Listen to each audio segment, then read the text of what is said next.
Colleagues, a bipartisan story. In 1984, 4 senators came together to reduce the risk of war. All 4 were veterans of World War II. 2 Republicans, Mark Hatfield, a Navy lieutenant, Ted Stevens, an Army Air Corps pilot, 2 Democrats, John Glenn, a Navy fighter pilot, Sparky Matsunaga with the 100th Infantry Battalion. They knew the horror of war, and they resolved to ensure that conflict resolution and diplomacy would always be tools available to reduce the risk of war, to resolve world challenges, to reduce the risk of American servicemen and servicewomen dying in such wars.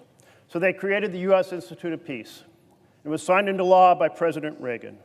Marine Major General Zinni testified to their effectiveness, often unseen, often behind the scenes, of their work in Asia, in the Balkans, in Africa, and in the Middle East. Tonight, let's channel that bipartisan support for reducing the risk of war, saving the lives of our servicemen and women, and sustain funding for the Institute of Peace. Thank you. As Senator from Missouri. Thank you, Mr. President. I rise in opposition to the amendment offered by Senator Merkley.